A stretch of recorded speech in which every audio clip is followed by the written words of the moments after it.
Personalized lebih terkait kepada lifestyle pasiennya, karakteristik pasiennya, lingkungannya, habitnya, pekerjaannya, dan sebagainya. Jadi kalau kita memilih obat-obat diabetes, kita harus memikirkan, mungkin saat ini personalized, kedepannya akan precision. Kita harus memperhatikan juga ASCVD-nya, body weight-nya, renal problemnya juga. Tidak hanya ansih berfokus pada gula darah. DPP-4, excellent tolerance, kemudian dia weight neutrality, confirm CV safety. Ya, disadvantage-nya adalah higher cost, biayanya lebih mahal. Dibandingkan dengan golongan dapagliflozin, metformin, maka gliclazid itu lebih poten di dalam menurunkan HbA1c dan juga secara lebih poten juga dalam menurunkan kadar glukosa darah puasa dari sisi kemampuan yang menurunkan gula darah.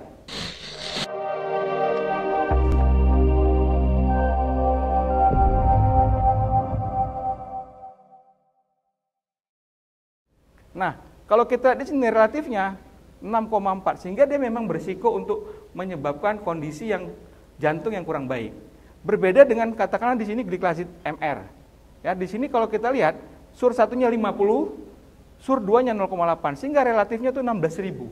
Jadi dia memang betul-betul berfokus pada beta pankreas. Efek terhadap jantung tidak terlalu dominan. Itulah mengapa dikatakan relatif aman untuk golongan obat-obat sulfonylurea yang relatif baru. Kemudian kita lihat juga terkait dengan diabetic kidney disease. Ada perbedaan dari masing-masing golongan sulfonylurea. Gliclazid ya, renal impairment itu relatif lebih safe ya, hepatic and renal karena metabolismenya di hepatic dan renal, sehingga dia memiliki resiko yang rendah untuk hipoglikemia walaupun tidak didapatkan benefit langsung terhadap ginjalnya. Berbeda dengan SGLT itu memang di luar kendali glukosa darahnya, dia memiliki efek benefit tambahan untuk ginjalnya. Nah, kalau glibenclamid, risiko hipoglikemia cukup tinggi, sehingga hati-hati pada pasien-pasien dengan diabetic kidney disease. Nah, ini adalah suatu penelitian yang cukup panjang, ya 5+7 tahun, ya dari advance dan advance on study menggunakan gliclazid MR. Ternyata dilihat bahwa new onset of microalbuminuria itu bisa menurun sampai dengan 9%. Kemudian juga worsening nephropathy itu bisa sampai 21%. New onset of macroalbuminuria itu bisa turun sampai dengan 30% dan end-stage renal disease itu bisa turun sampai dengan 65%. Nah, ini memang kalau ditanya dengan SGLT itu bagaimana? Direct ini lebih kepada efek terhadap kadar glukosa darahnya. Ya, dengan kadar glukosa darah di sini dipertahankan HbA1c sekitar 6,5, maka 5-7 tahun ke depan progresivitas daripada end-stage renal disease itu lebih rendah 65% dibandingkan dengan kelompok yang tidak mendapatkan intensif terapi. Berikutnya terkait dengan weight gain, penambahan berat badan. Nah, ini ada penelitian juga FPDT, Veteran Advanced Diabetic Treatment, itu menggunakan glimepiride. Accord Study menggunakan glimepiride dan UKPDS menggunakan glibenclamid, sedangkan Advance tadi menggunakan gliclazid. Di sini terlihat bahwa pada akhir studinya penambahan daripada gliclazid itu relatif minimal sekali dibandingkan dengan yang menggunakan glimepiride dan glibenclamid. Jadi ada perbedaan antara masing-masing contoh daripada sulfonylurea. Nah, kemudian yang terkait dengan jet register ini relatif baru, ya. Jadi dia mau lihat di Indonesia dan juga negara-negara Asia lainnya yang memakai sulfonylurea itu bagaimana proporsinya. Ternyata di sini terlihat bahwa penggunaan gliclazid dibandingkan dengan other SU yang lain, ya, itu menurunkan resiko hipoglikemi 19%, ya, dibandingkan dengan SU yang lain. Karena ternyata kita kalau kita lihat ya, Indonesia itu paling banyak masih menggunakan glimepiride ya, glimepiride yang biru.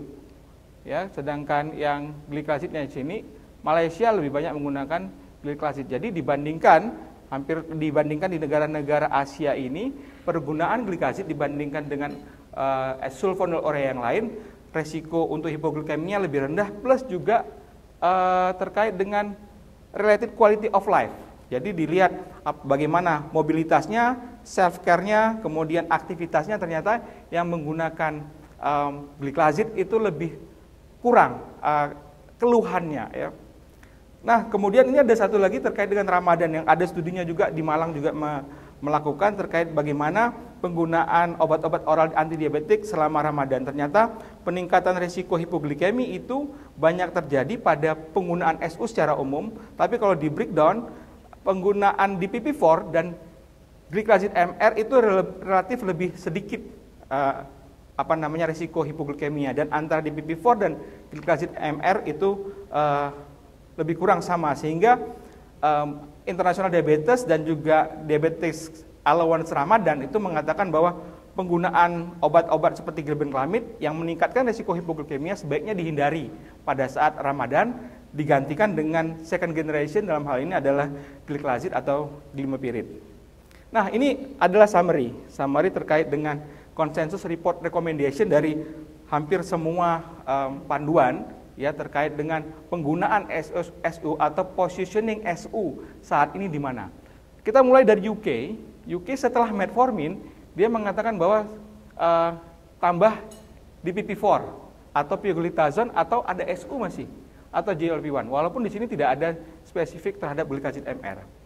Kemudian kalau yang di South Asian ya Asia, India dan Bangladesh itu setelah metformin add SU as second line, katakan add SU sebagai second line-nya, dan di sini gliclazid MR atau glimepiride lebih didahulukan atau direkomendasikan oleh karena resikonya terkait dengan konvensional SU tadi. Kemudian Australia add SU juga sebagai second line of choice ya. Kemudian IDF ya disarankan juga bisa pakai SU tapi tidak glibenclamid. Kemudian WHO itu juga setelah metformin juga disarankan, salah satu sarannya juga bisa menambahkan SU. Kemudian kalau diabetes Kanada itu sudah tidak lagi menyebutkan SU, tapi dia setelah metformin DPP-4, GLP-1 atau SGLT2. Cuman dia ada tambahan sedikit, jika diperlukan SU, maka pilihannya adalah gliclazid sebagai first choice. Amerika itu SU terakhir dan dia nggak punya gliclazid, karena gliclazid itu produksinya Eropa, kesulitan mungkin ya masuk Amerika ya.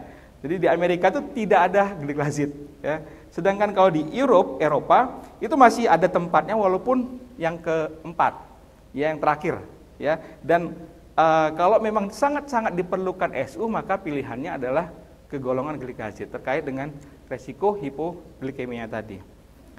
Jadi take home message kita adalah kalau kita lihat pasien yang seperti tadi, selain precision and personalized medicine, saya buat aha moment.